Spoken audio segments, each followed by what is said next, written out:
सत्ता में, लेकिन सबसे पहले बात करते हैं पाकिस्तान की बारूदी मुसीबत की, जिसका असर पाकिस्तान के प्रधानमंत्री शहबाज शरीफ की बैठकों में दिख रहा है।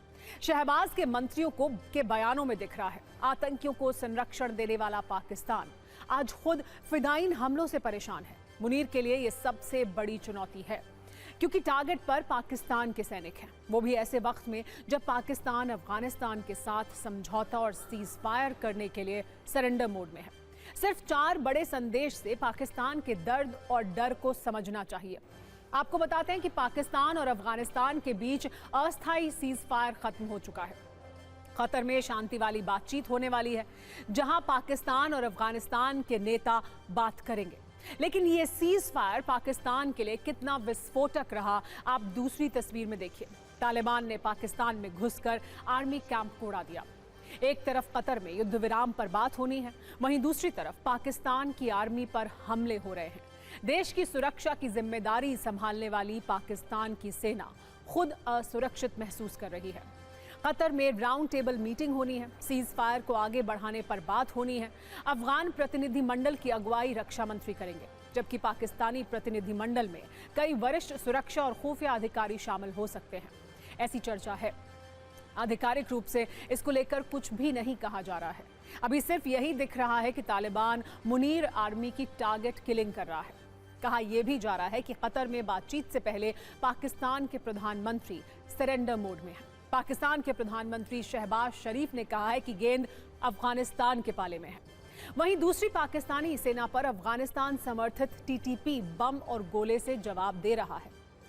आज पाकिस्तान के सेना प्रमुख और फील्ड मार्शल आसिम मुनीर को यह वीडियो जरूर देखना चाहिए। जिस तालिबान को वो हल्के में ले रहे हैं, वो पाकिस्तान की सीमा में घुसकर पाकिस्तान की सेना की चौकी पर हमले कर रहा है। सेना की चौकी को सिर्फ कुछ सेकंड के अंदर किस तरह से उड़ा दिया है, उसका यह वीडियो सबूत सामने है, जिसमें कई सैनिकों की मौत भी हो गई है।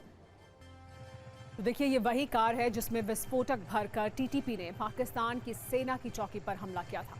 अब पाकिस्तान ने इसे सीज कर लिया। सवाल यही है कि अगले कुछ घंटों में पाकिस्तान अफगानिस्तान बॉर्डर पर क्या होने वाला है। आज क्या हुआ, आप जानिए। पाकिस्तान के खैबर पख्तूनख्वा के नॉर्थ वजीरिस्तान में आत्मघाती हमला हुआ। विस्फोटकों से भरी गाड़ी से अटैक किया गया। आर्मी कैंप की दीवार से गाड़ी टकराई। आर्मी कैंप से गाड़ी की टक्कर के बाद धमाका हुआ। हमले में 7 पाकिस्तानी सैनिकों के मारे जाने का दावा किया गया है। आप पाकिस्तान की नाकामी की पूरी कहानी को 2 जानकारी और 2 तारीख की घटना से समझिए। पाकिस्तान और अफगानिस्तान के बीच बमबारी, गोलीबारी के बाद 15 अक्टूबर को 48 घंटे के लिए सीज फायर की घोषणा हुई थी। लेकिन सीज फायर की अवधि खत्म होने से पहले ही तालिबान ने आज पाकिस्तान के आर्मी कैंप पर आत्मघाती अटैक कर दिया। पाकिस्तान के 7 सैनिकों को मार दिया। इतना ही नहीं, सीज फायर के बीच पाकिस्तान की तैयारी भी बढ़ी है। अफगान बॉर्डर पर पाकिस्तानी आर्टिलरी तैनात की गई है। चमन में पाकिस्तानी आर्टिलरी की मूवमेंट देखी गई है।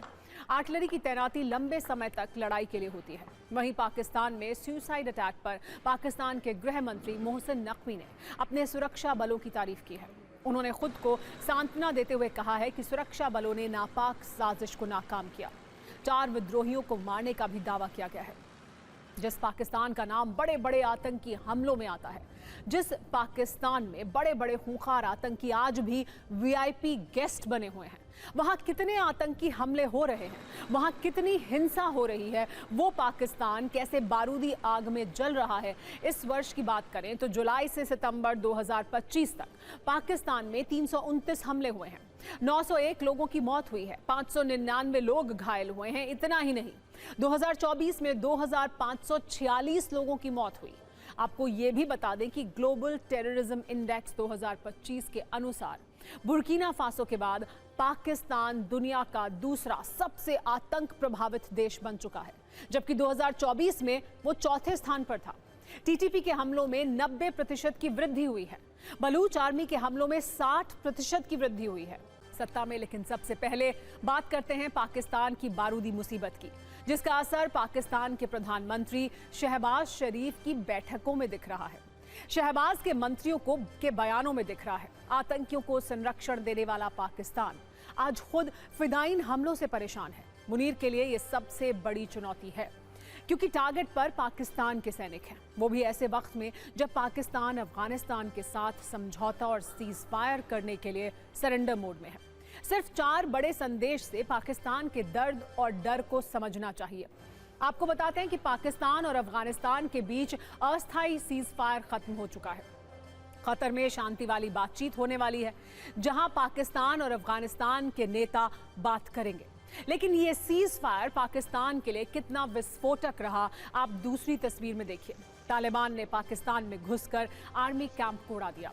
एक तरफ कतर में युद्ध विराम पर बात होनी है, वहीं दूसरी तरफ पाकिस्तान की आर्मी पर हमले हो रहे हैं। देश की सुरक्षा की जिम्मेदारी संभालने वाली पाकिस्तान की सेना खुद असुरक्षित महसूस कर रही है। कतर में राउंड टेबल मीटिंग होनी है, सीज फायर को आगे बढ़ाने पर बात होनी है। अफगान प्रतिनिधिमंडल की अगुवाई रक्षा मंत्री करेंगे, जबकि पाकिस्तानी प्रतिनिधिमंडल में कई वरिष्ठ सुरक्षा और खुफिया अधिकारी शामिल हो सकते हैं, ऐसी चर्चा है। आधिकारिक रूप से इसको लेकर कुछ भी नहीं कहा जा रहा है। अभी सिर्फ यही दिख रहा है कि तालिबान मुनीर आर्मी की टारगेट किलिंग कर रहा है। कहा यह भी जा रहा है कि कतर में बातचीत से पहले पाकिस्तान के प्रधानमंत्री सरेंडर मोड में हैं। पाकिस्तान के प्रधानमंत्री शहबाज शरीफ ने कहा है कि गेंद अफगानिस्तान के पाले में है। वहीं दूसरी पाकिस्तानी सेना पर अफगानिस्तान समर्थित टीटीपी बम और गोले से जवाब दे रहा है। आज पाकिस्तान के सेना प्रमुख और फील्ड मार्शल आसिम मुनीर को यह वीडियो जरूर देखना चाहिए। जिस तालिबान को वो हल्के में ले रहे हैं, वो पाकिस्तान की सीमा में घुसकर पाकिस्तान की सेना की चौकी पर हमले कर रहा है। सेना की चौकी को सिर्फ कुछ सेकंड के अंदर किस तरह से उड़ा दिया है, उसका ये वीडियो सबूत सामने है, जिसमें कई सैनिकों की मौत भी हो गई है। तो देखिए, ये वही कार है जिसमें विस्फोटक भरकर टीटीपी ने पाकिस्तान की सेना की चौकी पर हमला किया था। अब पाकिस्तान ने इसे सीज कर लिया। सवाल यही है कि अगले कुछ घंटों में पाकिस्तान अफगानिस्तान बॉर्डर पर क्या होने वाला है। आज क्या हुआ, आप जानिए। पाकिस्तान के खैबर पख्तूनख्वा के नॉर्थ वजीरिस्तान में आत्मघाती हमला हुआ। विस्फोटकों से भरी गाड़ी से अटैक किया गया। आर्मी कैंप की दीवार से गाड़ी टकराई। आर्मी कैंप से गाड़ी की टक्कर के बाद धमाका हुआ। हमले में 7 पाकिस्तानी सैनिकों के मारे जाने का दावा किया गया है। आप पाकिस्तान की नाकामी की पूरी कहानी को 2 जानकारी और 2 तारीख की घटना से समझिए। पाकिस्तान और अफगानिस्तान के बीच बमबारी, गोलीबारी के बाद 15 अक्टूबर को 48 घंटे के लिए सीज फायर की घोषणा हुई थी। लेकिन सीज फायर की अवधि खत्म होने से पहले ही तालिबान ने आज पाकिस्तान के आर्मी कैंप पर आत्मघाती अटैक कर दिया। पाकिस्तान के 7 सैनिकों को मार दिया। इतना ही नहीं, सीज फायर के बीच पाकिस्तान की तैयारी भी बढ़ी है। अफगान बॉर्डर पर पाकिस्तानी आर्टिलरी तैनात की गई है। चमन में पाकिस्तानी आर्टिलरी की मूवमेंट देखी गई है। आर्टिलरी की तैनाती लंबे समय तक लड़ाई के लिए होती है। वहीं पाकिस्तान में सुसाइड अटैक पर पाकिस्तान के गृह मंत्री मोहसिन नकवी ने अपने सुरक्षा बलों की तारीफ की है। उन्होंने खुद को सांत्वना देते हुए कहा है कि सुरक्षा बलों ने नापाक साजिश को नाकाम किया। 4 विद्रोहियों को मारने का भी दावा किया गया है।